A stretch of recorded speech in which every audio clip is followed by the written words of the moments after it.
I'm George, co-founder of SoloSuit. I'm going to show you guys in Pennsylvania how to respond to debt collection lawsuit. All right, first thing to know is that your clock is already ticking. All right, if you got sued, you only have 20 days to respond to the lawsuit. Otherwise, you lose. All right, judges, courts, they aren't very forgiving. You know, they got the dudes with the gavel. They're all wearing robes and stuff. They aren't very forgiving. They aren't very lenient all the time. So you got 20 days to respond. All right. So if you're a resident, you have 20 days. If you don't respond within 20 days, this is actually a little bit lenient that a lot of states don't do this. But if you don't respond within 20 days, you'll receive a 10-day written notice that you have to file your answer. All right. So actually, Pennsylvania is a little bit more lenient than a lot of states. So you kind of have like 30 days to respond, but it's best not to push it. It's best to get going. It's best to respond now. So there's 3 steps to responding to a debt collection lawsuit. I'm going to go over all 3 of them in this video. First, you got to start your answer document. Second, you got to make your affirmative defenses. And third, you have to file your answer document. All right, this is pretty complicated stuff. Oftentimes attorneys charge like $3,000 just to get started on your case and do this for you. We can do all of it for you over at solosuit.com. You'll just generate your document on the website. We'll have an attorney review the document for you, and we'll get it filed. We do this all the time in Pennsylvania, and we can really take care of you. All right, so step number 1, create your answer document to respond to the summons. All right, you might be saying, hey, what's an answer document? What's a summons, right? So the lawsuit begins when you receive the complaint and summons.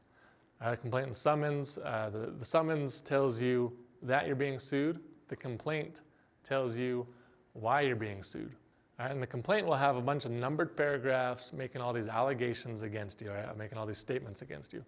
And in the answer document, you want to respond to each paragraph, and you want to respond in one of 3 ways. All right, you can admit the paragraph. You only do that if you agree with everything in the paragraph.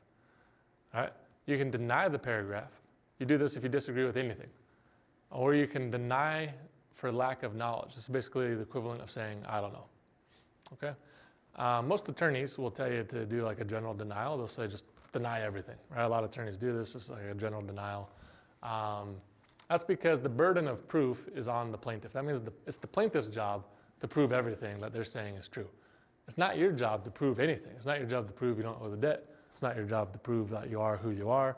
It's not your job to prove anything. All right? So you can really just deny everything and let the plaintiff do all of the work. All right, so that brings us to step number 2. All right, once you've created this answer document, you want to insert your affirmative defenses. That's a fancy legal way of saying you just want to make your defense. And you're going to list these defenses in the answer document. There's a lot of common defenses that people make. They could be like, you don't owe the money, you are not the owner or the co-signer of this account, those lawsuits suing the wrong person, the contract was canceled, you have proof that the debt was paid, you are the victim of identity theft, statute of limitations has expired, improper service. The list goes on and on. You can make all these defenses. Usually you want to actually put in like proper legal terminology. You don't want to like kind of like blab about your life in the answer. And that's what we do for you at SoloSuit. We actually insert the proper legalese into the document for you, so you don't have to worry about all that. One common affirmative defense in Pennsylvania is the statute of limitations has expired. All right, so that's governed, that's laid out in Title 42, Section 5529 in the Pennsylvania State Code. So that says basically, for how many years after you made the last payment on a debt can you be sued in court for that debt? So I'm just going to go through the list.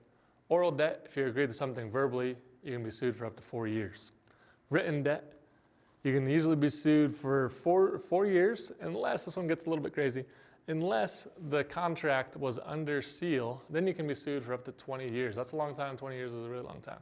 So if the document's under seal, in Pennsylvania, it's kind of like a unique term over there. Basically what it means is like if you sign the document and the document includes the term under seal, then the statute of limitations is probably going to be 20 years on that document. All right.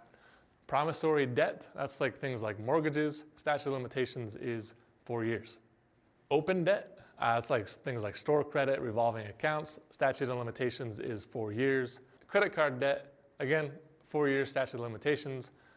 Most people that come to SoloSuit, they're actually coming to us for credit card debt. Things like MasterCard, Visa, Discover, American Express. You know the drill. Again, statute of limitations there is 4 years. court judgments, statute of limitations is 4 years. You might be saying, hey, what's a court judgment? Never really heard that before. A court judgment is what happens if you lose this lawsuit. Then you'll have a court judgment against you, and then you can be sued for another 4 years about that debt, or rather they can try to collect on you for another 4 years. Something to keep in mind, the big nice pro tip here is if you make a payment on the debt, then that restarts the statute of limitations. All right, keep that in mind.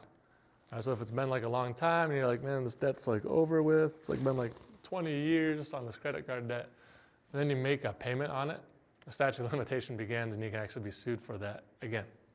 All right, you don't want that to happen. You don't want to mess this up, so really you can use solo suit to generate your response. You can also pay us to have an attorney review the document and to file it for you. All right, so that brings us to step tres. It means step 3. So file your answer with the court and mail a copy to the other party. So oftentimes people think, oh man, I'm done. Step 3 is going to be easy. I'm just going to file the document. No, that's not the case. It's actually pretty difficult. All right, so you have to know the mailing address for the court. Super hard to know. Google doesn't really list it, just lists the physical address. So oftentimes the mailing address is pretty hard to find. I've honestly called courts in Pennsylvania and spent hours on the phone trying to figure out what the mailing address is of the court. That's because the clerks really don't want to help people like us. They don't want to help the little guy. They're honestly trying to shaft us oftentimes. All right, so mailing address, hard to find. You also need to know the filing fee. Thankfully, in Pennsylvania, they don't really charge filing fees much. You also need to have a printer. You have to print the documents. And then you have to use the post office to send those documents into the court. It probably sounds like a lot of work. And honestly, I'm kind of exhausted thinking about doing all of it. But it is what we do every day here at Solo Suit for people like you guys, because we want you to win your case. All right, so you can go to solosuit.com. You can have an attorney review the document for you, and then we will file it for you. So you don't even have to leave your house. You can honestly just hop onto the website, take about 15 minutes, respond to all the answers, and then you can take a nap. All right? You can do whatever you want. You can sleep for the rest of the day if you want, because we're going to take care of it for you, and we're going to help you win your lawsuit.